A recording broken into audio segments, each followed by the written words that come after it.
Hello.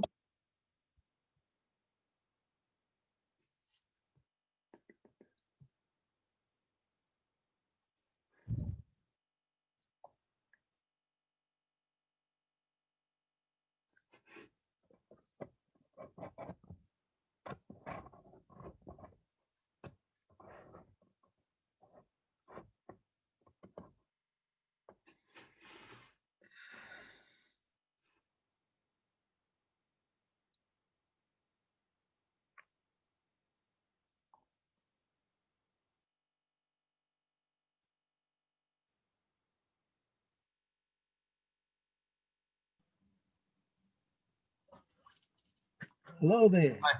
How are you? Did I get confused? Are you Mark Fabian? That's me. Yep. Okay, because there are three different names on the slides, and I couldn't figure out whether that was you or you look different from from the picture. All right. Yeah, I've lost a lot of hair lately. I was thinking he kind of resembles that guy, but I'm not sure. Right. Okay. Um, Yeah. It's not even a particularly old photo. It's only from about a year ago. But I was actually using some treatment at the time to stop my hair from falling out, and I just gave up, and then it all disappeared very quickly. I see. Yeah. So now I look quite different, I guess. Well, you still look handsome. Thanks. Thanks, Jason. Uh, Hi, Malta. How are you? Thanks for coming. Hey, how's it going? Good. Good to see you. Yeah. Sorry, I didn't want to of your offices. Well, I'm at home, right. I don't, yeah. So this is my home office. Okay. And Yeah. That's cool. So what are you in Cambridge or where are you? Yeah. Okay, nice. You know. Awesome. That's great. Yeah. Yeah, looking forward to talk. That's great. I mean, for me, it's still early in the morning, 8 a.m. So I just made a coffee. Thanks for getting it. That's great. Yeah. Awesome. Oh, yeah, the West Coast is the hardest one to fit in. So East Coast is pretty easy, and then I can even get the like Central Canada in, but West Coast is Well, I think eight is still good, right? I mean, everything before that is probably people are a little hesitant, but no, it's awesome. I like to get my day started with your talk. I think that's great. Okay. That's awesome. Yeah. Slowly wake up with a podcast. Exactly. Awesome. Yeah, nice. So I'll wait a couple more minutes because we had a few stragglers yesterday as well, and then we'll get started. Awesome. Yeah. The topic is very interesting. Oh, okay. Cool. Yes, I hope so. Kind of excited about understanding the the logic in terms of the public policy issues dealing with well-being and what you mentioned in terms of what has been and what it is. Okay. So I'm not privy to that discussion, so I think I'm going to learn a lot today. Okay, well, I hope so. I hope it's interesting. Yeah, and I hope it's a constructive paper. We try to be, I think, helpful in a way. Yeah. Originally, when we were coming at this paper, we were a lot more critical, and then we realized that that wasn't a very sort of useful thing to do. So we started to think of ways to look at simple ways forward for well-being public policy, and I hope that that's the outcome now. Yeah. Great.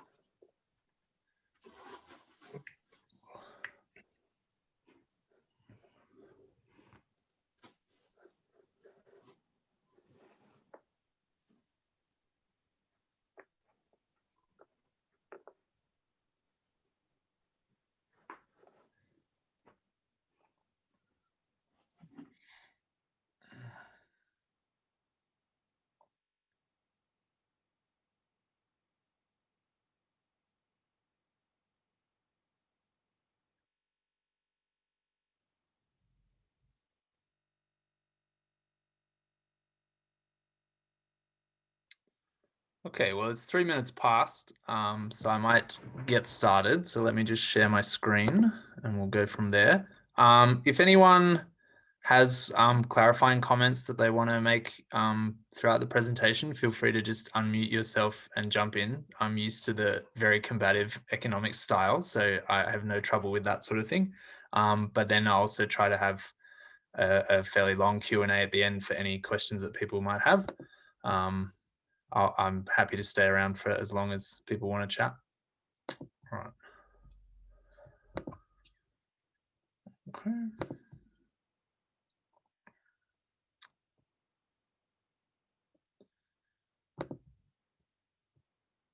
Okay, cool. Just make sure I can go. Yep, great. All right, so the paper I'm presenting today, very different from the paper yesterday and very different from the paper tomorrow. So this one is on kind of ethical issues in behavioral and wellbeing public policy. And because this is a webinar as part of the ISQUAL's proceedings, I'm going to be focusing mostly on the wellbeing aspects, but still give a fairly thorough treatment of behavioral public policy as well. This is joint work with Jessica Pikett at Birmingham University. I think she contributed the lion's share of the work on behavioral public policy, and I did more of the wellbeing stuff, but this is very much joint work. Okay. So the premise of this paper is that psychological science is increasingly influencing public policy. So this has had a long history. I don't want to overlook the fact that psychology has been involved in crime for a long time, psychiatry, social work, education, a range of other areas. But the big difference between that and behavioral public policy, in particular the nudge paradigm, is that BPP is applied in a very general way across all branches of public policy. So it's not specifically focused on certain venues, but it's just a general paradigm for thinking about public policy applications of psychological science. And we think that wellbeing public policy is emerging as a second kind of general way of applying psychological science in public policy. However, advocacy of wellbeing public policy is being met with quite strong critiques. And a lot of these critiques are reminiscent of critiques that were directed at and continue to be directed at behavioral public policy.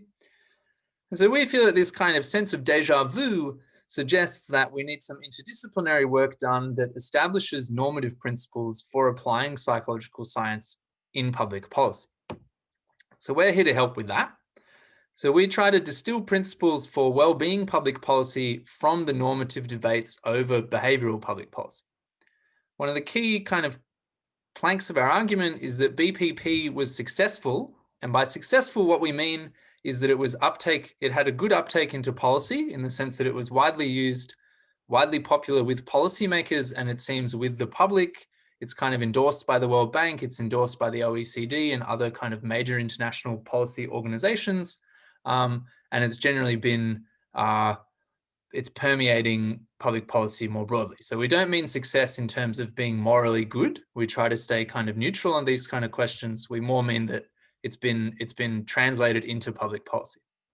So we think that it was successful in this way because of libertarian paternalism, which is this kind of political theory or ethical framework that underpins behavioral public policy and justifies it in a normative way. Now, the problem for well-being public policy is first that it lacks a kind of similar coherent political and ethical philosophy to underpin a lot of its interventions. We think this is partially because there's a tendency among advocates of psychological well-being and subjective well-being that these things must be a good thing. Like, how could they be bad? Which is, I think a pretty reasonable position, but it tends to fail to fully appreciate the complex ethical issues that arise as you transition from a laboratory or counseling or even a charity environment to government action. So once you cross over into that policy domain, the context shifts, and there's a whole lot of additional ethical considerations that you need to take into account. The second problem that we think faces WPP is that libertarian paternalism is itself quite controversial and doesn't map onto well-being public policy particularly well. So the solution that we propose in this paper, in the spirit of constructive comment, is that the boosts paradigm, which is a kind of recently advocated alternative to nudging, is actually quite well suited to well-being public policy, although it is worth noting that boosting is quite a bit more strict than libertarian paternalism. So we're going to, I'll give the structure briefly. So I'm going to talk about what libertarian paternalism is, the critiques of libertarian paternalism. Then I'll assess whether you can use libertarian paternalism to justify well-being public policy. And then we'll turn to this boost framework instead. All right, so let's talk about behavioral public policy a bit. So nudging, which is the kind of the core, very much the large core of BPP, is about making small adjustments to the choice architecture that citizens face as they go about life, that alters their behavior towards better outcomes. And we'll talk about this better notion a lot throughout the presentation. And the way that it goes about improving these outcomes or by improving people's choices is by removing cognitive biases that affect their choices.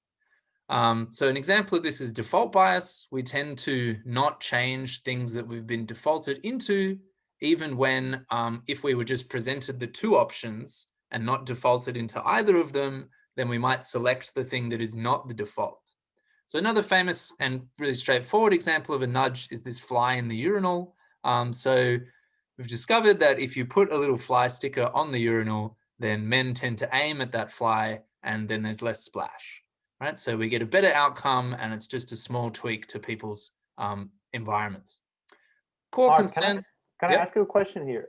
Sure. I don't know whether it's important, but since you make that analogy, you know, between libertarian paternalism and then WPP later on, I just wanted to ask a question here on the nudge definition, because I mean, you know, the literature, when you look at that, right, and you, I mean, the one in italic, you know, basically here, you say removing cognitive biases, right? Often, obviously, what a nudge does, it nudges you, okay, towards better outcomes, but it rather rebiases you than debiases you, right? Is that an important aspect in your argument? Are you arguing for it's really getting rid of the bias, or it's also okay, you know, sort of like substitute one bias by another one? Yeah, so in my view, it's not okay to just substitute one bias for another one. And I think, or rather, you need to justify that with some additional criteria beyond the ones that are in libertarian paternalism. So I'll come back to the fly a bit later, but in particular, ballot bins, which I'll also talk about, I think are much more sketchy in this regard, because you actually introduce a bias, or as you say, rebias someone towards something different. And I think that can be fine. Like it can be quite reasonable from a public policy point of view. I think the citizens involved might not necessarily mind, might endorse that in a reflective equilibrium. But I think that does have slightly more of a higher threshold to clear from an ethical point of view. If you're okay, so the core concern, I mean, there are many concerns, but the core of the problems with nudging kind of come down to the potential for subliminal manipulation. So the person who sees this fly doesn't necessarily realize that someone has put that there in a very conscious, deliberate fashion to get them to change their behavior. And then also the potential for paternalism. So you're changing people's behavior in order to steer them towards better outcomes. I mean, better according to who? So if it's just better according to the government and not according to citizens, then this would be a fairly standard case of paternalism. And, you know, paternalism has its place in our society, but is generally something that liberal democratic political theory is very nervous about, and something that it thinks we should be very cautious about introducing into public policy. So libertarian paternalism is an attempt to kind of find policy applications at the margin of paternalism, like things that are paternalistic but not so dangerous in their paternalism to be problematic, that can allow for the application of psychological science in ways that preserve autonomy and improve welfare. And it rests on 4 key pillars. These are effectiveness, autonomy, transparency, and welfare. So let me go through these quickly. So the first one is effectiveness. And this kind of consists of 2 parts. So the first one is cost effectiveness. So you want to be able to demonstrate that your policy has good bang for the buck. In the case of nudges, this usually comes not from the effect size, which is often very small, but from the cost, which is also very small. So in most cases, a nudge costs a trivial amount and then it affects a lot of people. And if you add up that small effect over a lot of people, you get good cost effectiveness. The second component of effectiveness is that you want to be able to demonstrate that these policies that you're implementing work, in the sense that you have good evidence base for both the underlying psychological dynamic and for the policy application of that psychological mechanism. So in the case of behavioral public policy, the argument from advocates is that all of these psychological theories have been established in laboratories using experimental methods, and then the policy applications have also been established or evaluated using randomized controlled trials and these kind of high quality identification strategies. So the example of this is the default bias. This is quite effective for getting people to change their behavior, and it costs essentially zero. And there's been quite a lot of literature establishing that default biases do work. All right, so then we have autonomy. So the idea here is that the critique from paternalism typically rests on the harm principle. So this is the idea from John Stuart Mill that governments should not stop citizens from behaving the way that those citizens want unless that behavior harms another citizen. So the way nudging gets around this problem is that it preserves all choices. So there's no overt coercion, bans, anything like that. Instead, you just steer the citizen towards a better choice. Critically, the citizen herself defines what better is. So we'll cover that under the welfare criterion. An example of this is physically obscuring tobacco products in supermarkets. So you can still purchase cigarettes if you want, but they're just not obvious. And so if you have an addiction to cigarettes, and that addiction is really triggered when you see cigarettes, then obscuring them prevents that cognitive bias from affecting your behavior. And maybe you, assuming that you want to quit smoking, will then not purchase cigarettes. Another example that I think is controversial and comes back to Malta's question earlier is these ballot bins. So a lot of cigarette smokers litter. And as a former smoker and sometimes smoker, I always used to get really angry when I saw my fellow smokers throwing cigarette butts on the ground, because it really annoys everyone else and makes us look bad. But it's nonetheless a major problem. So the ballot bin, the idea is that if you put up one of these things where people can vote on these controversial questions using their cigarette butts, then people are less likely to litter and more likely to put the butt in these bins. So the idea here is that your option to litter is preserved. There's no elimination of possible choices. You're just encouraged through the introduction, in this case, of a behavioral bias or a rebiasing, to put it in the bin instead. All right, then we move to transparency. And the idea here is that we need to be concerned about this potential for subliminal manipulation. And interestingly, when you look at nudging in the context of the private sector and businesses, their nudging is often done very subliminally. And the point is to get you to buy more stuff, because businesses are not as ethically constrained as governments are. So a big thing in moving to behavioral public policy, as opposed to behavioral private policy, is to avoid this kind of subliminal manipulation, because it's very ethically questionable. It seems kind of authoritarian. So libertarian paternalism insists that governments and nudges must at least be open about the intention and the mechanism of the nudge. You can have more stringent transparency requirements, but that's the absolute minimum. And any kind of subliminal nudging is completely illegitimate and unethical. To give you an example of this, this is quite a well-known nudge where you give people smaller plates in a cafeteria, and this encourages them to put less food on the plate, which translates into less food waste and less overconsumption and obesity.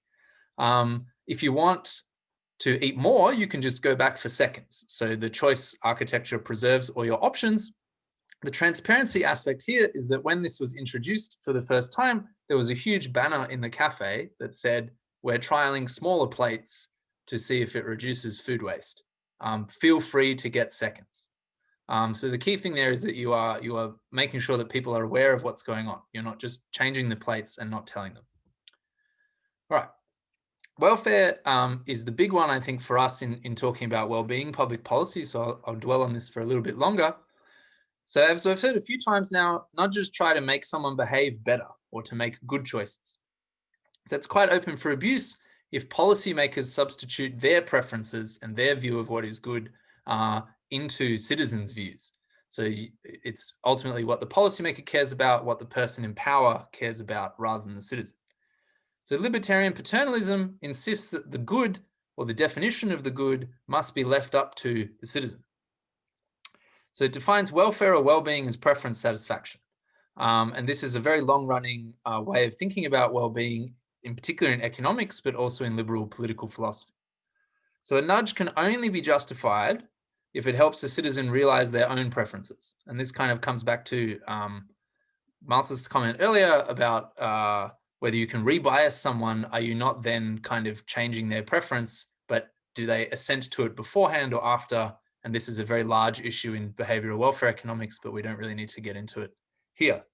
So the example here is that obscuring tobacco products in the supermarket helps a smoker who wants to quit, but can't quit because they keep being triggered by the sight of cigarettes to buy them, to in fact follow through on that desire, right? So you're trying to get at their true preferences.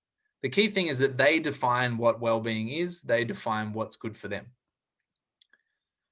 All right, so another example of this is the musical stairs. So often people want to exercise and be healthy, but our evolutionary psychology is wired to preserve energy. So when we see an escalator, we take the escalator. This is a cognitive bias. If you give people stairs that when you step on them, they make musical noises, then people will take the stairs because it'll be fun and they'll run up and down and get exercise. One last criterion that's not formally a part of libertarian paternalism, but that we think is important to acknowledge when we think about why behavioral public policy has been successful is modesty. So policy tends to be easier introduced and less controversial if it's modest in its ambitions. So an example of this in the behavioral space is EAST, which is this framework for thinking about the design of government communications and the way you interact with government services, that those things should be easy, attractive, social, and timely. And that improves the intelligibility of these things and the straightforwardness with which people can interact with them. So when you apply EAST, and I'll give you an example in a moment, there's no major policy change, there's no major spending, you're not introducing Medicare for all, and there's no major value judgments, right? You're simply tweaking the cosmetics of government policy in order to make it easier to interact with. So I think this is one of the least controversial parts of behavioral public policy, but nonetheless one of its most effective aspects. So you're achieving a worthwhile policy outcome through a small change repeated across a large number of people. So one example is this sort of thing. So government communications now really kind of bold the bits that matter to you. The fine print is on the back page because it doesn't matter. And then you're given like a QR code and you just scan that QR code and it takes you to exactly the website that you need to go to pay your bill. It's all pre-filled for you, etc. Okay, so we turn now to the critiques of libertarian paternalism, and there are quite a lot. So I won't dwell on too many of these because I want to get to the well-being public policy stuff, but it's important for us to cover these because we can see a lot of the traps that well-being public policy could also fall into. All right. So, yeah, that's all I said. Okay. I should say briefly that we try to remain neutral regarding whether libertarian paternalism is ethical overall, and similarly for boosts, we remain neutral as to whether this is ethical overall. We think it's an empirical fact that libertarian paternalism and boosting has been successful in convincing governments and policymakers to adopt behavioral public policy under these rubrics. And that's kind of enough for us. We leave the judgment to other people. All right, so we start with critiques from rationality. This is just a picture of some chocolate cookies hidden behind healthier food in the cupboard. So one of the a prominent critique of libertarian paternalism is that nudges prevent largely rational citizens from learning about their own behavior and making self-corrections. So some of Maltz's colleagues, Mario Rizzo, and I can't remember the other guy's name, but anyway, they've been talking about this a lot, that if you notice that you're always eating chocolate biscuits and that's stopping you from losing the weight that you want to lose, then you will take your own correctives. You will hide the cookies behind some other healthier stuff in the cupboard. You don't need some enlightened technocrat to come and change the layout of the supermarket for you. Another issue that's related to this is that Nudges seem to bypass citizens' reasons for doing things, so you don't engage with their reasoning. And these seems to be kind of anti-democratic, because one of the democratic ideals is to operate in conscious recognition of people's reasons and to try to get them to express their reasons into the public sphere. Another issue is that if biases are so commonplace, then why are we using revealed preferences at all as a welfare criterion? I think this is something that a lot of well-being advocates get behind as well. It's quite a live topic in welfare economics at the moment. Another issue then is that there's no theory of subject formation. So another way of saying this is, why do people hold these biased preferences? Or why do they hold their unbiased preferences?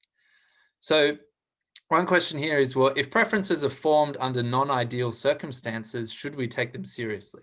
So if someone holds certain preferences because they've been subject to extensive peer pressure, or they live in an oppressive regime or something like that, should we take those preferences seriously, or should we try to infer what preferences they would have if they were making decisions under more ideal circumstances? Okay, critiques from Technocracy. So I've put up this picture of the Federal Reserve Board in part to emphasize that technocracy is not like a boogeyman. So I think often technocracy is presented as a kind of straightforward critique and, oh, this is technocratic, so we can't do it. I don't want to suggest that. I'm pretty allergic to technocracy, but I recognize that in many settings, it's quite critical. The point, though, is that we tend to only lean on technocratic institutions and technocratic solutions in quite extreme cases where there is really a huge amount of technical analysis involved. And so we need to be, if we are suggesting something technocratic, then we need to be live to those concerns and explain why technocracy is an appropriate solution. All right, so in the context of behavioral public policy and nudging, the critiques from technocracy are as follows. First off, who rules the rulers? So if humans are subject to cognitive biases, then aren't the nudges also subject to their own cognitive biases? Who's going to nudge them? Who makes the choice architecture for them? What if policymakers just pass their own preferences on to citizens? So we've talked about that one a bit before. This leads to a kind of psychocracy. So the idea is that bureaucrats are guided by psychological experts rather than public dialogue and public opinion. Many aspects of behavioral public policy seem to concern value judgments. So should you diet? Should you smoke? What about green behaviors like taking shorter showers? These things seem to be value-laden concepts. They're not purely technical issues. And so it's not a case that you can be an expert over these kind of value judgments. There's an argument to say that there really should be a lot more democratic involvement in these kind of decisions. And finally, many nudges place the blame on individuals for their behavior. For example, over-consuming fatty foods, rather than looking at the social conditions that are leading to those behaviors. So this seems to shift the blame from the government and society onto citizens. So if the government has designed the city so that it's sprawling and you can only get around by car and there are food deserts, then it's unsurprising if someone always eats at McDonald's because it's nearby, for example. And you shouldn't nudge that person. You should change the social conditions that they face. All right, and finally, we have some critiques from Deliberation. This is a deliberative democracy setting. So the issue here is that citizen input is not taken very seriously in behavioral public policy because there's this view that citizens are biased. So this is what some people call a deficit model of citizen psychology. The idea is that they are dumb and erroneous and they don't think very well, whereas we, the enlightened policymakers, are superior, and so we'll make the decisions.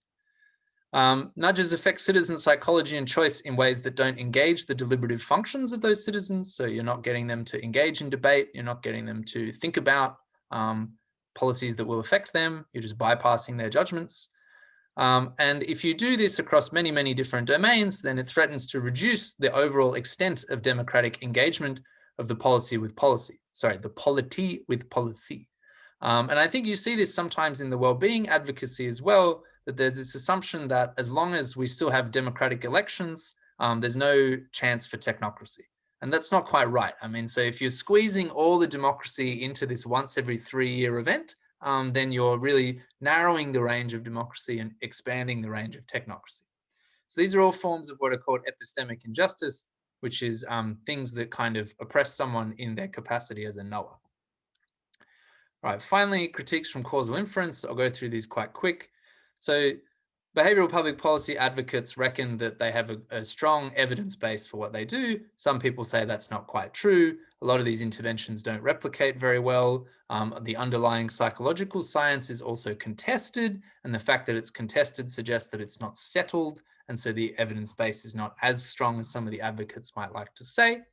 Then there's also these ongoing arguments over whether RCTs are in fact the gold standard. There's a lot of problems with external validity. They don't appreciate the full social complexity of choice situations, which is quite relevant in a public policy context, and so on.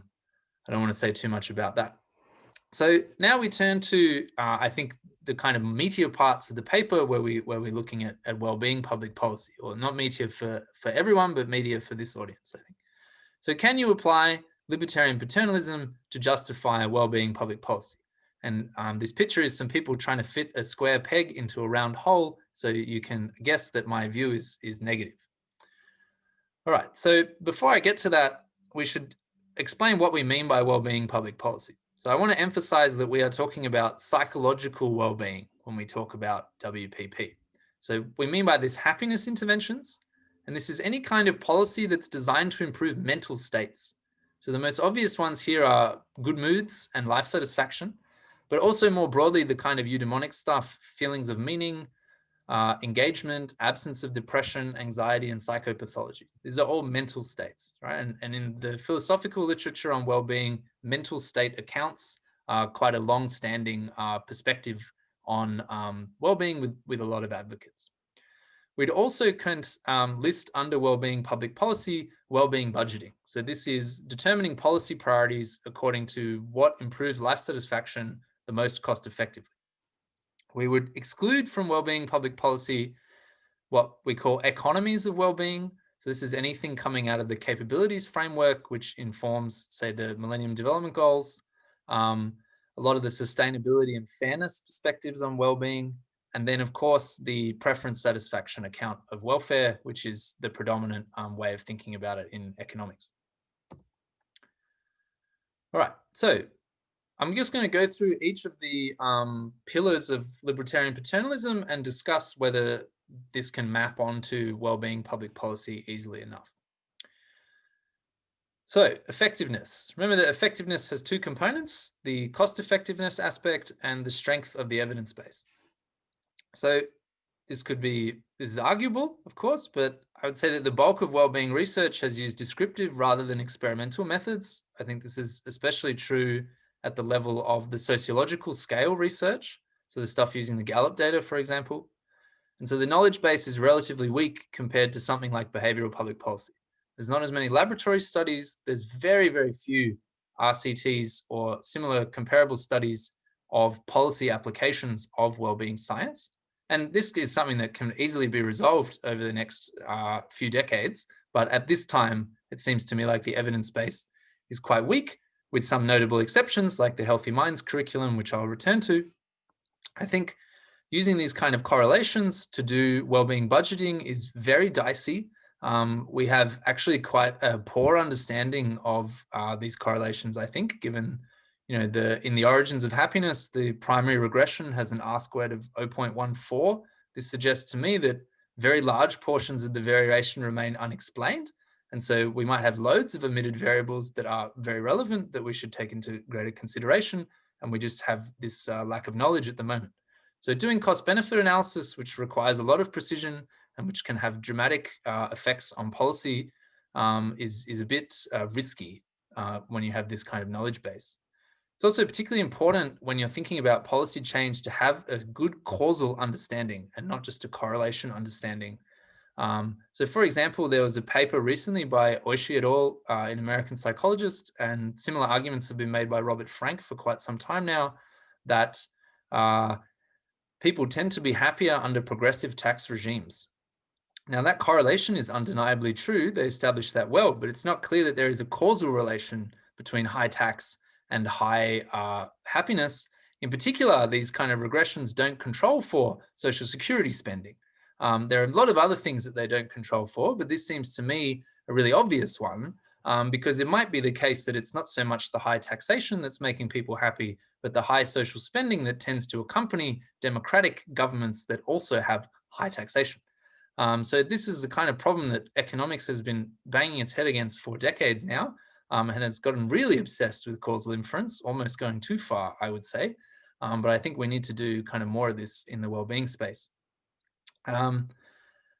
So some reviewers have asked us to also talk not just about happiness and life satisfaction, but about other measures of well-being in this context. I'm a huge advocate of eudaimonic perspectives, so I really endorse this. But the best measures of eudaimonic stuff have not really been applied as widely in a kind of sociological setting or a policy setting as life satisfaction, and there remain a lot of concerns about measurement in this space. I mean, I think there's generally a lot of concerns about measurement in well-being, but the literature on, for example, the well-being profile is quite young. That paper just came out this year. All right, let's turn to welfare. I think this is the big one. Okay, so it's important to emphasize that well-being is not an atheological concept. So you have to define it before you can measure it, before you can operationalize it, and that definition involves a value judgment. If you're saying that this is what makes someone's life go well, that involves a very strong judgment of saying what is good and what is not good. So the definitions used in psychology, while quite intuitive in many ways, are potentially quite problematic in a policy context. So for example, if you say that positive mental states are good, which I think is universal to the psychological literature and is not, an not a particularly controversial statement. I think most of us would like to be happy by and large. If you apply this in a policy context, it can start to have some pretty dicey implications. So for example, if the objective of government is to improve people's mood, then it's possible that government will improve people's mood by actions that are against citizens' preferences. So there's a very eloquent literature exploration of this in Aldous Huxley's Brave New World, which is not necessarily dystopic. That's one of the interesting kind of aspects of that book. But in any case, it's not clear whether people's preferences are what we should take seriously or their mental states, and often these two things can clash. And in this case, I think it's important to bring up this paper by Benjamin et al. From 2012 in the AER, where they give people choice sets, so pairs of choices, and they say, which one of these would make you happier, and which one of these would you choose?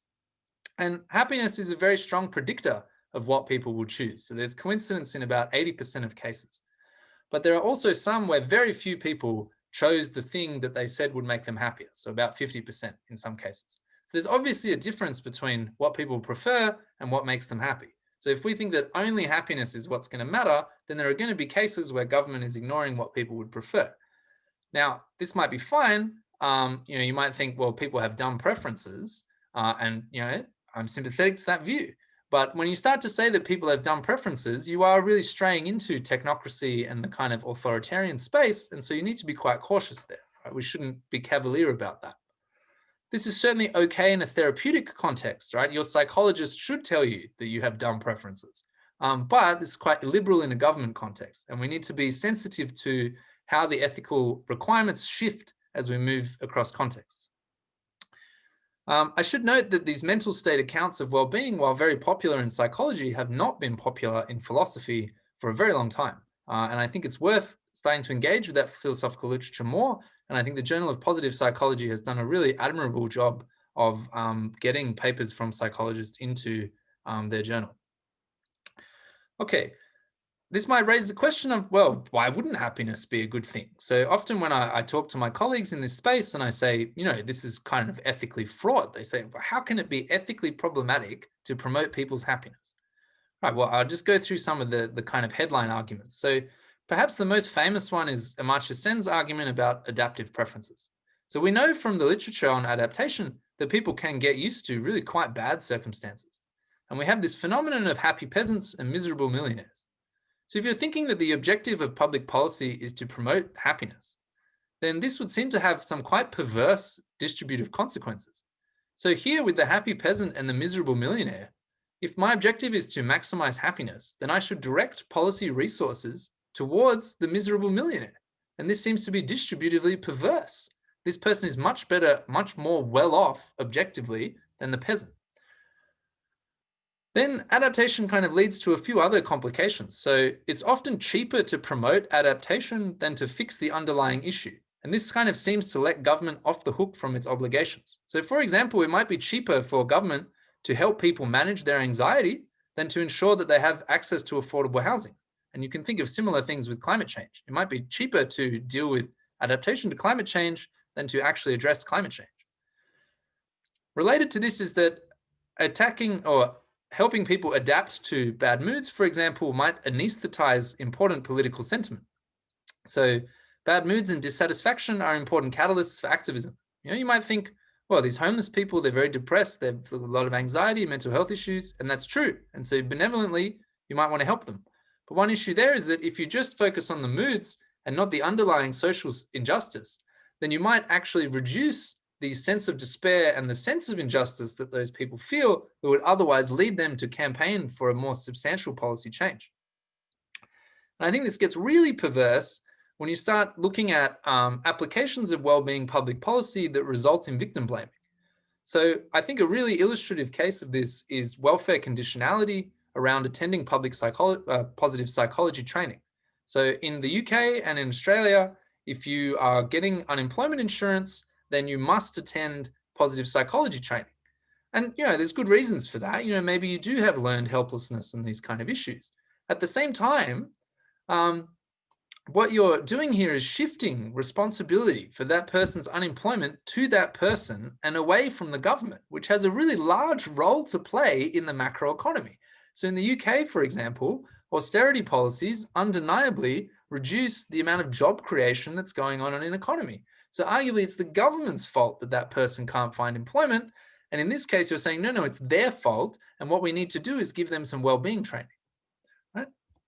Whoops. Okay. This leads me to a brief tangent, which is just to say that it's quite possible to nest well-being public policy within the capabilities paradigm. So the capabilities paradigm grew out of Amartya Sen's arguments around adaptive preferences. And it basically defines well-being as your ability to be who you want to be and do what you want to do. And the key thing there is that the emphasis is on the objective social and economic conditions that you face and the extent to which you can translate those into a better life for yourself, defined by you. It's very popular in development economics, very popular in economics broadly, very popular among anthropologists and so on. It's operationalized in the Human Development Index, the Millennium Development Goals, and the Sustainable Development Goals. If you're framing well-being public policy in this way, what you do is you say, well, we're going to give people mental skills, practical wisdom, the ability to make better choices in terms of their well-being. And then that helps them be who they want to be and do what they want to do. So for example, if you help people with mindfulness training, then they're able to be calmer under pressure and these kind of things. And so they'll be able to do things that they wouldn't otherwise be able to do. So the policy objective then is framed in terms of capabilities, but psychological well-being is a byproduct. Okay, on autonomy, so I'm nearly done here. Some advocates argue that well-being public policy is more respectful of autonomy than existing paradigms like revealed preferences. So I have two quotes here from Clark et al. And Fridays et al., which is basically the same people, just different author orders, saying things like, life satisfaction is democratic. It allows individuals to assess their lives on the basis of whatever they consider important to themselves, and it takes them seriously as political agents and sets them on top of the judgment tree. I think these are very important sentiments, very noble sentiments, and I fully endorse the idea that we should take people seriously and put them on top of the judgment tree. But I think it's a little bit questionable whether life satisfaction research in fact does this, because what happens in practice is that you ask people what their life satisfaction is, you put that number on the left-hand side of a regression equation, and then the right-hand side of that equation is populated by variables the researchers choose, not the citizens. And so this to me seems no better than behavioral public policy. The reason why we do this in research is because that we're worried if we directly ask people what makes them happy, we're going to trigger various cognitive biases, recall bias, social desirability bias, all the rest of it. Now, it might be a very good research practice, but again, as we move contexts from research to public policy, we need to be aware that the situation changes. So we might need to ask people more directly what makes them happy, and we might need to be a little bit cautious about saying that they're full of biases, because if they're full of biases, then maybe we just shouldn't trust their subjective judgments and we should look at objective factors instead. I really worry sometimes that we kind of dig our own holes with a lot of this biases business. All right. Finally, transparency. I think transparency is an area where well-being public policy is very strong, much better than behavioral public policy. So well-being public policy is usually announced with a whole bunch of fanfare. You can look at the New Zealand case, the Bhutan case, the Wales case, and it's very rarely subliminal in practice. It's usually very loud, very clear. The only thing that's a little bit intransparent sometimes or opaque is what kind of well-being you're promoting. So is it capabilities? Is it life satisfaction? Is it the opposite of depression, something like that? But I think this is quite a minor concern, strong on transparency. All right, so to summarize that section, we're essentially arguing that it's hard to justify libertarian paternalism hard to justify well-being public policy under libertarian paternalism because of limited effectiveness at the moment and critiques from welfare and autonomy, and especially from welfare. So in the spirit of trying to say something more helpful and constructive, we propose that boosts is a feasible framework that you can justify a lot of well-being public policy under the heading of. There's some similarities between boosts and capabilities, but boosting was really developed specifically for applying psychological science in public policy. So it's tailored to the context that we're working in. The key difference between nudging and boosting is that where nudge is kind of technocratic guidance of citizen choices, boosting is about going to the citizens, working with them and trying to improve their capacity for self-guidance. So you're trying to increase the wisdom that they have around their own psychology. Boosts replace this deficit, irrational behavior view of the human with what's called ecological rationality, which is the view that our psychology has evolved over millions of years to keep us alive. And it's done a really good job of that. But the contemporary present circumstances are slightly different from our evolutionary circumstances. And so we need to be aware of how our very effective and rational psychology manifests differently in different circumstances and might get us into trouble sometimes. So it tries to do things like inculcating good habits, helping people to think more sophisticated about risk and implement effective self-regulation.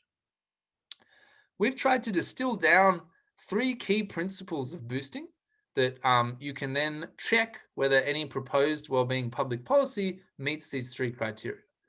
So the first criteria is capacity.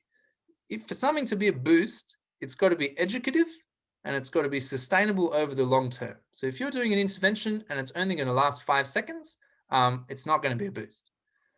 So the reason why this is important, or one of the reasons why it's important, is that it gets around a lot of the consequences of adaptive preferences. So it keeps the focus on, in a sense, objective improvements in someone's capabilities. Right? That means that you're not getting them used to something. You're making them objectively better. You must be increasing their options. The next criteria is what we call the empowerment principle. This is that you have to be helping recipients to better understand how their psychology manifests in different circumstances and how to harness it. So this tries to get around the victim blaming issue, the idea that you're responsible for being sad, right? So the idea is that you're working with them and you're not going to be accusing them of having dumb preferences. You're going to be working with them to see how their preferences have formed, for what reasons, why they have formed that way, what were the reasonable grounds for them to form in that fashion, but how that doesn't work in other contexts. And then finally, we have participation. This is the idea that boosts should not only be transparent, but actually they require the conscious cooperation of the people being boosted. So you've got to get them into the room with you. You've got to get them involved in the public policy. And this is going to protect you against paternalism. It's going to protect you against technocracy and this notion of dumb preferences and we, the enlightened, know better than the citizens, what's best for them. And it's going to promote deliberation, collective activity, democratic engagement, all this kind of good stuff. Yeah, okay, I won't want to do that last point because I'm running over time. So very quickly in the last 2 minutes, I'll just give a few examples. So the first example is not a boost. So we're looking at this welfare conditionality where you have to go to positive psychology training. So this gives recipients training in psychological skills. So it meets the capacity principle, but it involves a lot of victim blaming. It's saying you're responsible for your failure to find employment and it's because you don't think positively. That seems to break the empowerment principle. And it's also mandatory and quite coercive. You know, if you don't go, then you're destitute. So this would seem to break the participation principle. And you've got to encourage people to get involved, not force them to get involved. So overall, this is not a boost. The Healthy Minds curriculum, I would say, is much closer to a boost, and I'd be happy to give it the boost label. So Healthy Minds is a program designed for primary and I think mostly high school students that gives them training in a range of psychological ideas like mindfulness, mood management, gratitude, some of the basic aspects of behavioral psychology as well. And the idea is to make them more aware of their psychology and better able to harness it in a variety of contexts to help themselves flourish.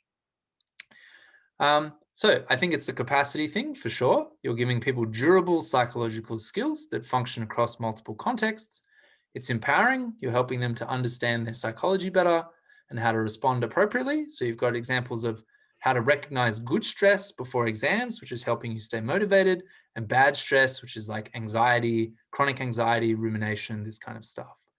You could, if you misapplied the Healthy Minds curriculum, transgress the empowerment principle if you only targeted, say, underperforming students, right? So you say, well, these students who are doing well, they're fine. They obviously know their psychology. These bad students, they're not doing well. It must be because they're like psychologically deficient and we need to give them some training. What you're risking there is that you're not going to take account of the social and economic conditions that have led to that psychology that those people are manifesting, right? So what you're doing there is, again, kind of engaging in this victim blaming issue. And then finally, we have participation. I think this is where it's a bit tricky. You know, in high school, we do have some coercive mechanisms over the kids. But the key thing here is that Healthy Minds tries really hard to make the program fun, engaging, motivating, stimulating, etc. And you can also make it non-coercive by asking the students whether they want to do it as opposed to something else. All right, and the final one is social boosts. So social boosts are investment in community infrastructure, for example, meeting places, walkability so that people bump into each other on the street, clubs, green and blue spaces. And it's a kind of quite famous example of this is the Men in Sheds program, which gets guys into sheds to build things like cars and tinker. And typically they build things for the community. So they'll be repairing the scoreboard at the local baseball field, that kind of stuff. And the idea is that this tackles social isolation and feelings of incompetence among particularly the elderly and the unemployed. So it's definitely a psychological intervention in many ways, and you are improving people's mental states, right? You're improving their feelings of competence, feelings of isolation. It's a capacity building program because you build mental health skills, in particular social coping mechanisms. So you feel bad, I'm going to go hang out with the lads in the shed and improve my situation. It's empowering. Community psychology skills are transferable across different social domains. You can go from the shed to your household and apply similar skills. And it's inherently participatory. It's always social, it's collective, it gets the whole community involved in this program, and people are participating in it as a group. There's been a recent impact evaluation of this that found that it was really quite effective on a range of criteria. Right, so to summarize, and I apologize for talking for so long, the policy success of behavioral public policy was a function of the coherent and sufficiently strong normative foundation that was provided by libertarian paternalism. So we think that well-being public policy will need a similarly compelling normative foundation, and we think that it doesn't really have that at the moment. Unfortunately, libertarian paternalism does not fit well-being public policy particularly well, and that's mostly because it transgresses this welfare idea that citizens' preferences are quite sacrosanct in liberal democracy. A lot of people think this is good. You know, people have dumb preferences, but as I said, this is a bit of a tricky thing to invoke.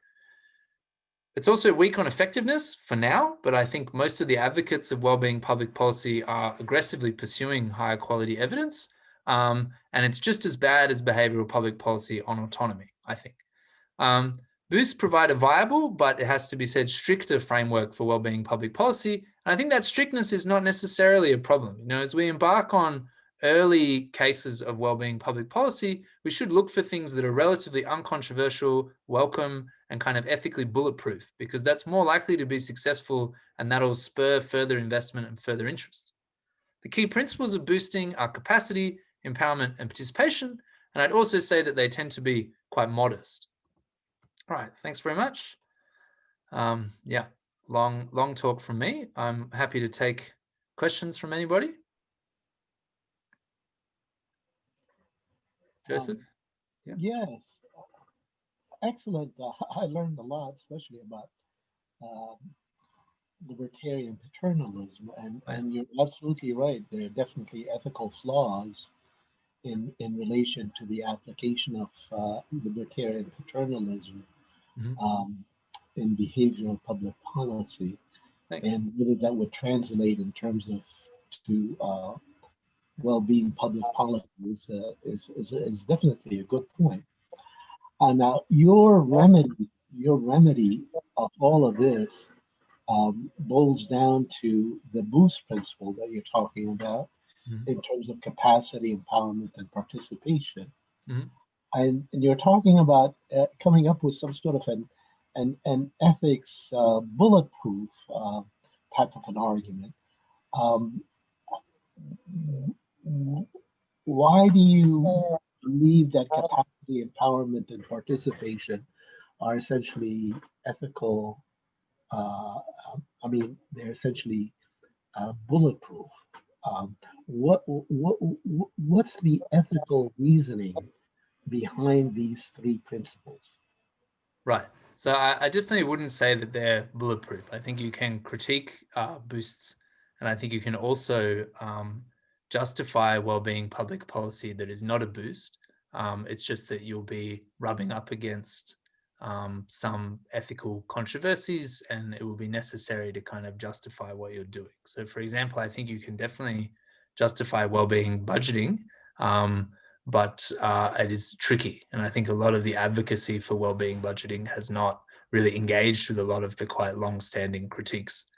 In terms of where these principles come from, I think for the most part, they are responses to critiques. So there's been long-standing kind of debates around behavioral public policy in particular. And so boosting was presented as a framework that can promote a lot of the kind of stuff that is involved in nudging. So, for example, improving people's financial decision-making in a way that doesn't have all the same problems as nudges. So, for example, if you have the participation criterion, then you're not going to bypass people's reasons. And so some of the things that I covered under critiques of rationality aren't going to be as salient if you're framing things as a boost and really paying attention to that participation as if you were doing things as a nudge. So that's the kind of immediate practical origins of these concepts. More broadly, though, a lot of these concepts rest on, I think, quite long-standing themes in liberal democratic political philosophy. So participation is a really big part of the present turn towards deliberative democracy in democratic theory, that representative democracy seems to have limitations. It's kind of more open to capture by vested interests, for example, and it has too much of a kind of principal agent-based relationship with the citizen, whereas ultimately we would like to have the citizen be more empowered. And so one way to do that is to have more participatory mechanisms.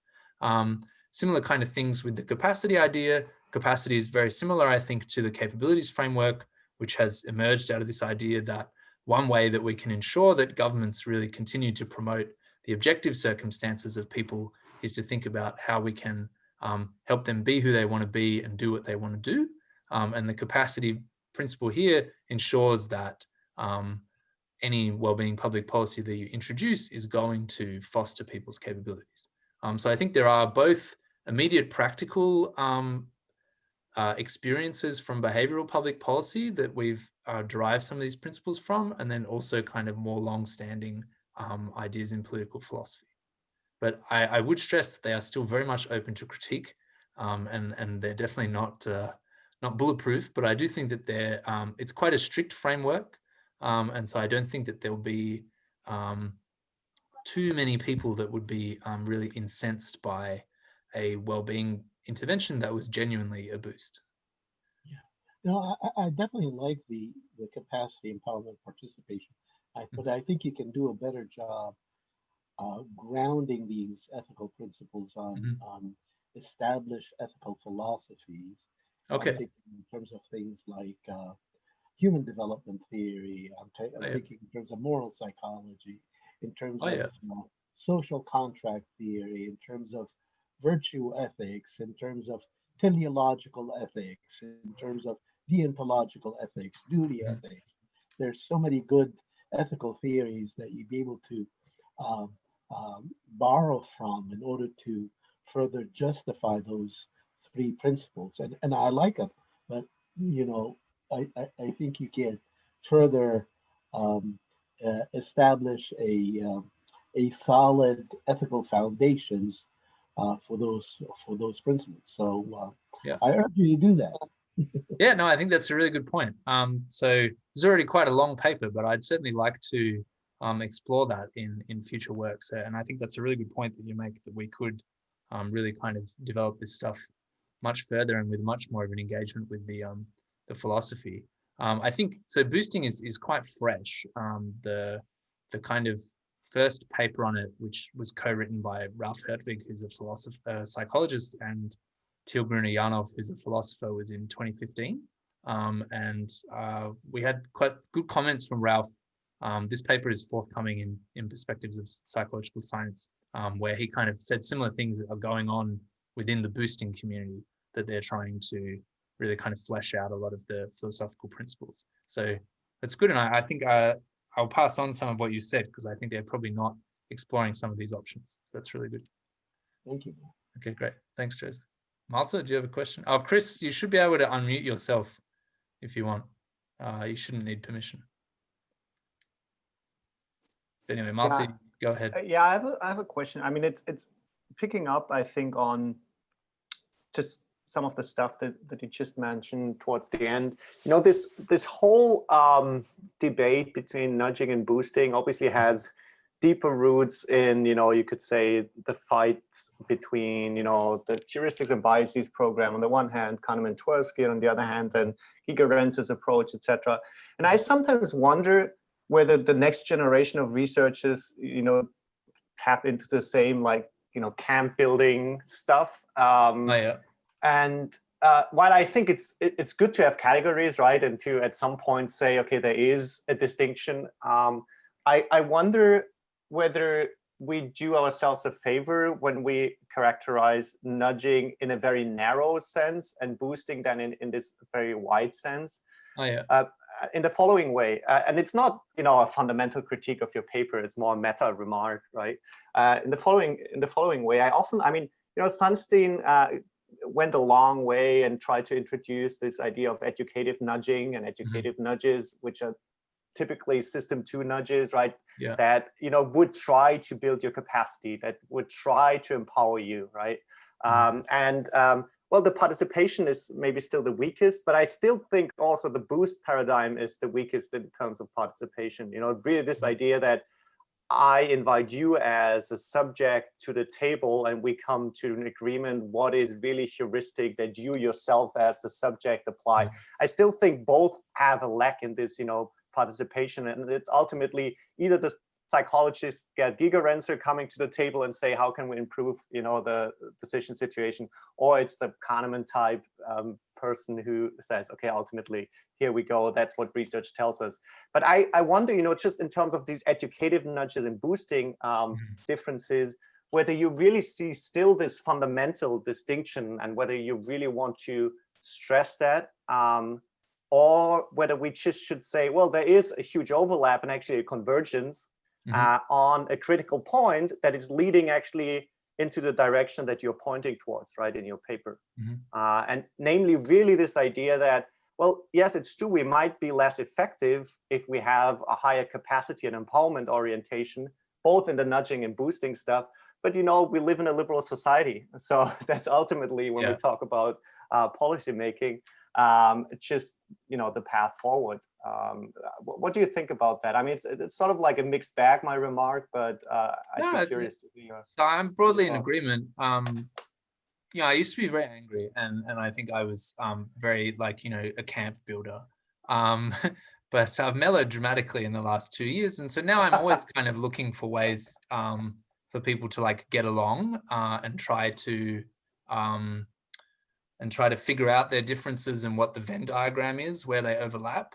And I think you're right that nudging and boosting have huge overlaps, like much more than maybe the advocates of each side would confess or would acknowledge.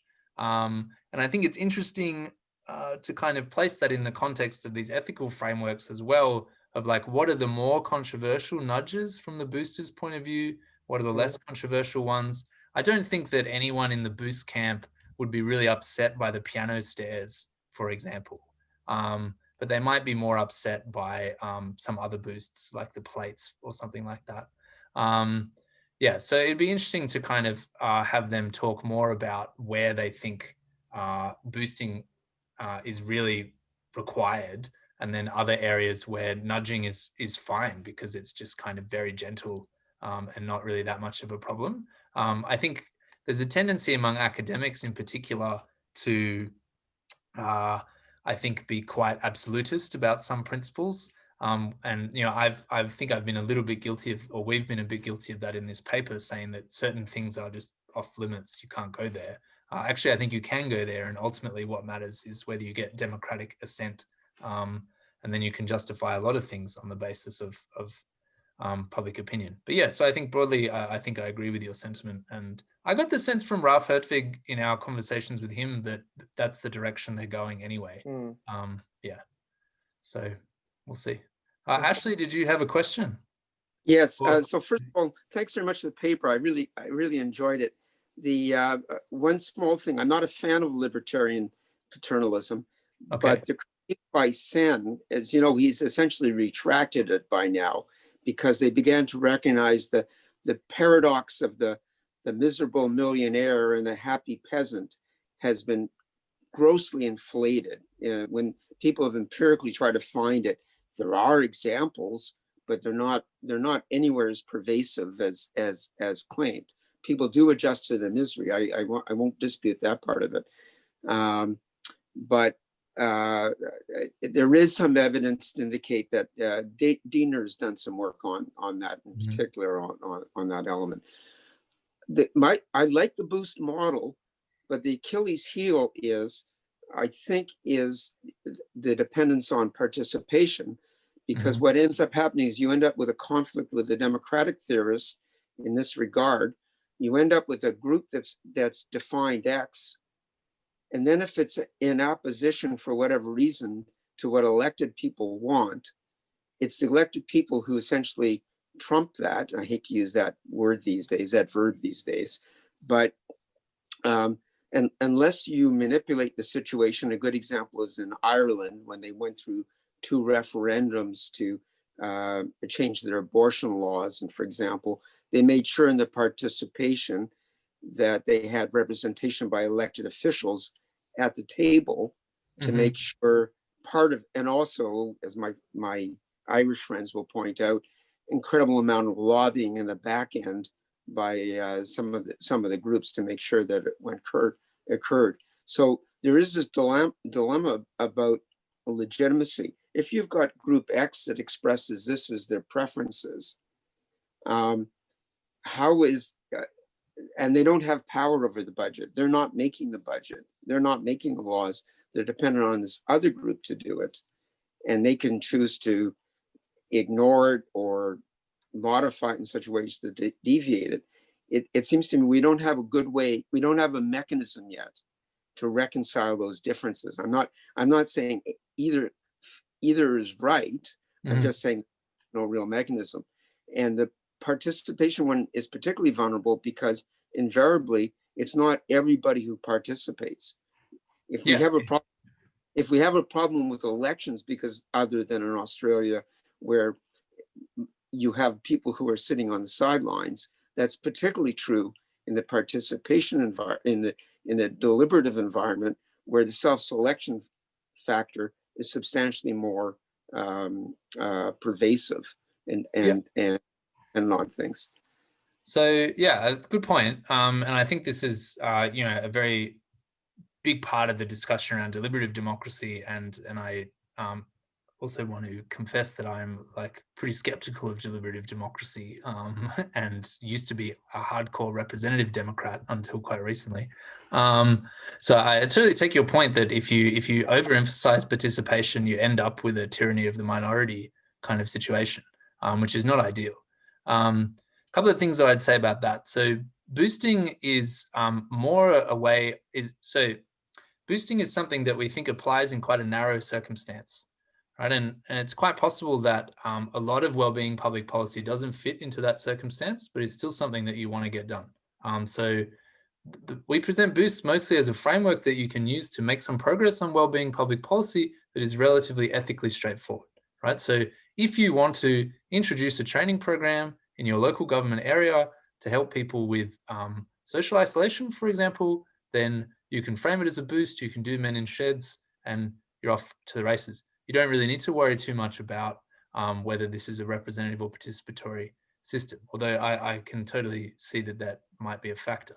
At the kind of grander level than that, if you're thinking about, say, swapping budgeting over from using equivalent income to using life satisfaction as the main input variable, then it could be much more difficult to get participatory mechanisms in place. And so what I'd say in that situation is where you can't frame that as a boost, but you still might want to do it, and it might still be ethically fine to do it. You're just going to need a different normative paradigm.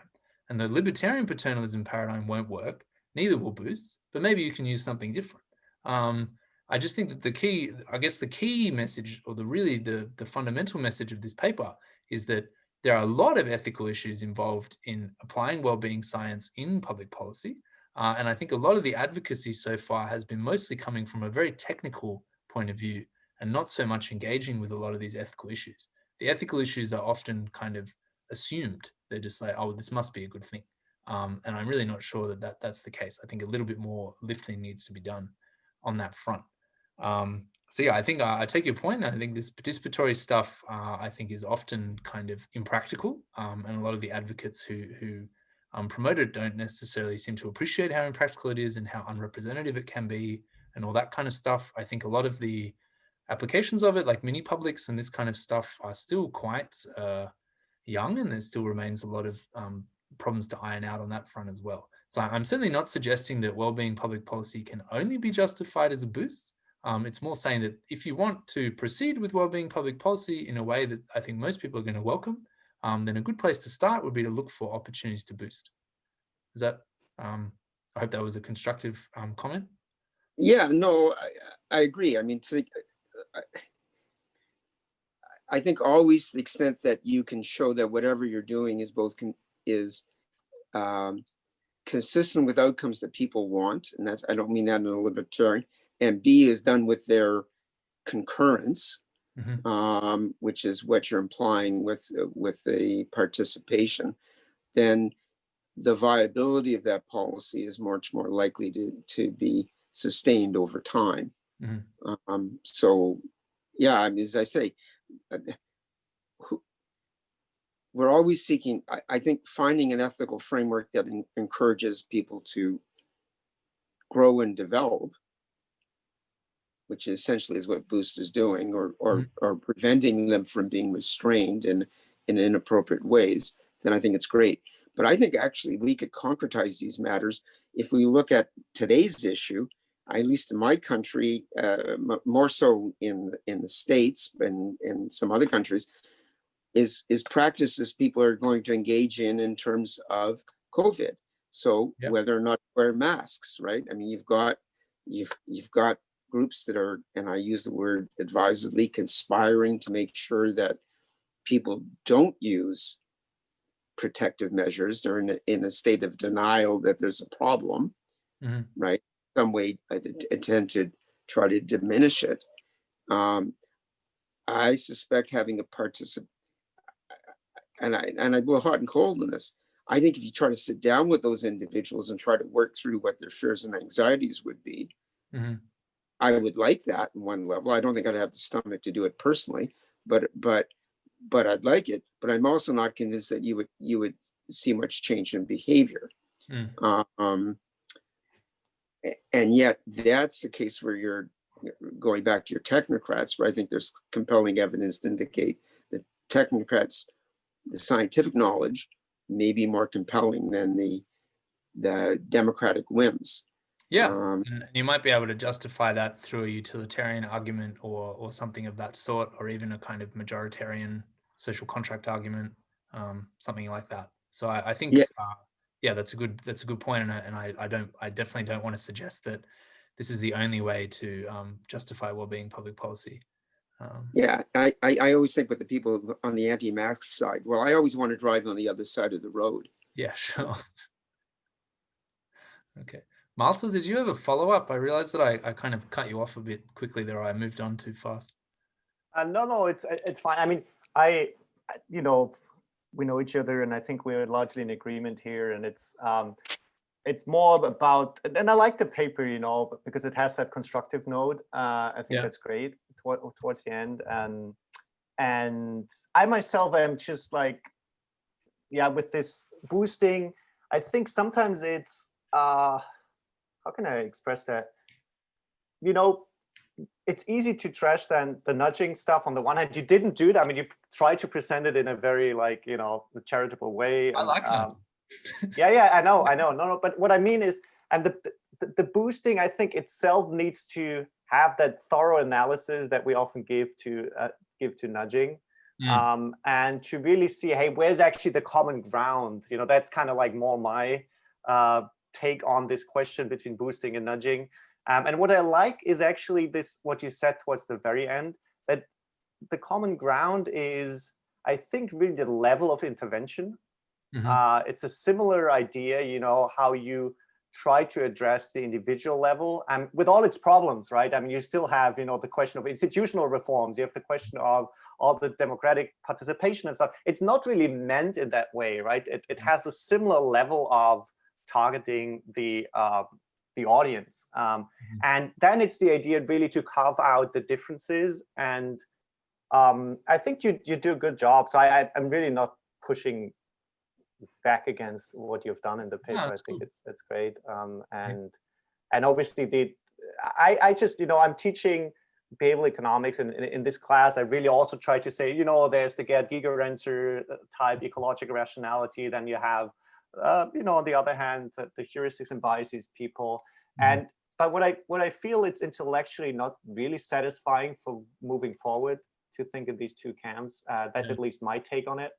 And I think that what you do towards the end of the paper is great, that constructive point. And I think it also moves beyond that bashing idea. And I think you don't do it in the paper. So I think largely my point is actually mute. So okay. Great job.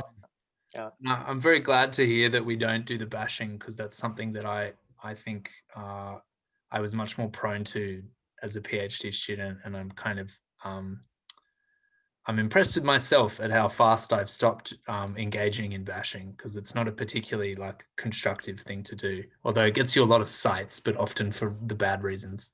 Yeah, no. And I agree, you know, with Joseph's point that he said, you know, I think, you know, working more on the capacity empowerment participation stuff, you know, and grounding that and some normative reasoning is probably like a great follow-up project. Yeah. But no, great. And thanks for that. I mean, I saw an earlier version, right, of the working paper, and I was just curious how you break it down. And so thanks for that. Yeah, cool. Thanks for coming. And I have to head off. I have a office hour. So we'll talk to each other on Saturday, right? Yeah, for sure. I'll see you then. Okay. Have a good one. Bye-bye. Yeah. I don't want to keep you much longer. No, that's all right. I've got plenty of time. I do, as I said, I looked a lot of it. I was particularly happy when you ate. Sorry, the connection's really bad. Sorry? The connection's really bad, so you might have to kill the video. But good to put a face to the name. Okay, that's yeah, I was going to do that to let you see me. I normally have it off because of the audio problem. Oh, right. For some reason, okay but I'm not sure. Am I showing up? No, I'm not. Yeah, I can see you. Yeah. Okay. So what I particularly started really getting excited about in terms of Boost was the link back to the social, because what a lot of the capability stuff does, and even the nudge stuff, is it tends to emphasize just the individual as an atom, as psychologically. I mean, it, and yet we know, and this is one of the, I think, contributions of the well-being literature, was the importance of the social cohesion parameter, as being one of the underlying factors contributing towards life satisfaction. Yeah. And arguably, even in the case of eudaimonia, I used to be able to know how to pronounce that, say that. Purpose often implies a social dimension. Yeah, It doesn't always, but always. So to the extent that we can get back things in a social framework, then again, you're taken outside of just the individual responsibility issue. And I know that's the nub of it. But that also gets me back to one of the things I think indeed is the most compelling way to improve people's well-beings is to the extent that we change both the physical and the social environment. And I mean, you alluded to it, the workshops and the walkability, and there's, and arguably goes back to what we were saying by email, that when you have the social infrastructure of supports, whether it's in our case, Canada, we have comprehensive Medicare, and we have some things that are excluded, which unfortunately should be in there, but we do, unlike the States, we have a universal healthcare policy. And indeed, most of the countries that have good social welfare policies, right, you end up with those kind of environmental supports, social supports, to allow people to grow. But the one point I was going to make, I thought Chris would make, because he was listening for a while, is on the argument about how to go from the well-being measures back to what matters in terms of the regression. His argument is, and indirectly addresses the critique of using well-being for policy has sometimes been, and I know it was expressed by the chief statistician for the OECD's group. I'm trying to remember her name for a moment. Yes, yeah. At the last conference, she made the point that well-being measures in and of themselves are not forward-looking, in the sense that it's true, we have trouble, and this is one of our biases, we have trouble imagining what our future state of happiness will be. We can sometimes do it, but often fool ourselves in terms of how happy we'll be if we do X, Y, and Z. Chris's argument always is you then, what you look at is not yourself, but essentially, or at least this is the way I interpret it, you would look at it essentially at your cohort X years in advance to see whether or not they find that kind of measure. Right? Now, it gets problematic when that cohort didn't get exposed to the stimulus that you're talking about, but at least to temper this simple regression / correlation model, which I agree is people spend a lot of time doing their panel models and hoping that it will tease out a causal effect, but nonetheless, if we indeed can at least use what our peers are, or our peers plus 10 or our peers plus 20, we might get a better sense of what a policy change today will do for a current generation 10 years hence. But anyway, that's right. Yeah, I've heard Chris make, so thank you for articulating that to me, because I've heard Chris kind of allude to this argument in the past, but never fully explain it. So, and he said that he came in late because of a calendar failure, because we're across like 4 time zones, but that he'll look for the video, because I was quite interested in his perspectives on what I'd said. So my concern, I think Chris kind of assumes that there's not much measurement error in life satisfaction scales. And if that's true, then his argument holds quite powerfully, and I think really should be taken seriously. My concern, and I'll present this paper tomorrow, is that I think there's really big measurement error. And so so there was a paper, I don't know if you were listening to the eHero sessions, but I think the very last paper in that was by a PhD student in Canada, who I think actually works with Chris, who shows that life satisfaction is flat over time.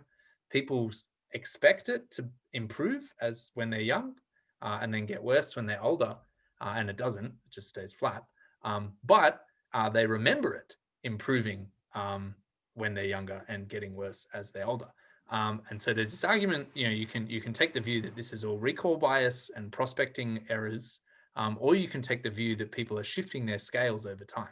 And my sense is that they're shifting their scales, in which case it might be that actually people have a very good understanding of their life satisfaction over time, and it's the researchers who are erroneous in their perspectives, which would be a very kind of radically different perspective on this. Now, I don't have conclusive evidence, and the evidence that I present tomorrow is definitely not conclusive, but I don't think we've done nearly enough research on this issue. Well, certainly, first of all, Angus Deaton would agree with you that there's lots of measurement error in a simple social well-being measure.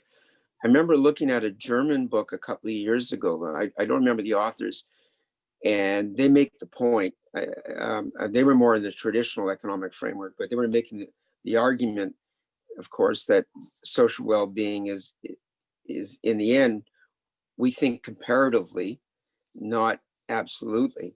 And so then the question is, are you comparing yourself to your past or to your peers? Yeah. While they in the end say you still have to do it, there is some element of truth in the point that it may well be, if you're looking at your peers or you're looking at and of course, even in life cycle, right? I mean, there's independent data to show that during people's prime, when they're raising kids, their social well-being tends to diminish. Well, their stress levels go up, and as the kids leave, they tend to relax a bit. So there is some evidence of that. Actually, way back when. When I first exposed to social well-being, there was a book written by Herzberg, I still have it, out of University of Michigan. She didn't use social well-being. She used what's called the DT scale, delighted terrible, which was a predecessor from the 80s, and looked at people's DT measures over time and over the and generationally, and she shows that indeed it rises, flattens, goes up a bit, and then goes down towards the last 10 years or so of people's lives, because particularly in the United States, where you don't have good health care and you've got all sorts of other stresses, your chances of not feeling so well suddenly increase. Whereas my mother used to say to me, money is great, but you need your health. Right. Okay. Well, yeah. I mean, so these are all big themes, and I guess we'll have to keep plugging away at them. But yeah. But anyway. No, yeah. But so yes, there is measurement error. The question is whether it swamps the modes. I want to go back to that because fundamentally what it comes down to is what part of if you've got a social well-being measure, and even if it's eudaimonic, and I'd like to know which scales you were using, because I end up using the OECD one, represented one, and when I've done it in the past, I haven't found that it teased out anything that was different from the social well-being one. They were all highly correlated. Yeah. So, I want purpose and meaning to be valuable, but it's fundamentally, and I haven't looked at any framework. I'd like to use that measure and see whether we could see any kind of sequential or causal relation pattern to the story. Okay. Well, I'll send you the stuff that I've come across in space. I'm definitely not an expert on measurement, but I can forward you Felicia Hoopert's work in particular, and she's been highly critical of the life satisfaction stuff and arguing that we need a much kind of richer multidimensional measure. And they just published a paper in 2010 or this year that I thought was pretty excellent. But it is kind of pyrotechnic in the statistics, so it's quite a heavy read. And yeah, That's okay. I mean, I'll struggle through it, but I must admit, one of the things I do like about social well-being more than the capabilities, and I do like capabilities to some extent, is the multi-dimensional ends up being a rabbit hole. Yeah. You get lost in it. I mean, I watched a presentation done about Bhutan because what's her name out of Oxford had worked with Sabina Alkir. Yeah. And she talked about this thing in Bhutan. Okay, so first of all, it was a top-down thing. We're going to go with Cape. We're going to do it, and you end up with 5 years of development, without an exaggeration, several hundred measures of what's going on. And you know what's going to happen? You're going to find some measures are going to change positively. Some measures will change negatively, and if depending on which side of the line, you'll point to the positive or you'll point to the negative. I think it is, and this part of Halliwell I like. I think having a lingua franca of a single measure as an umbrella framework, not as the only measure, but as an umbrella measure is useful for facilitating those discussions.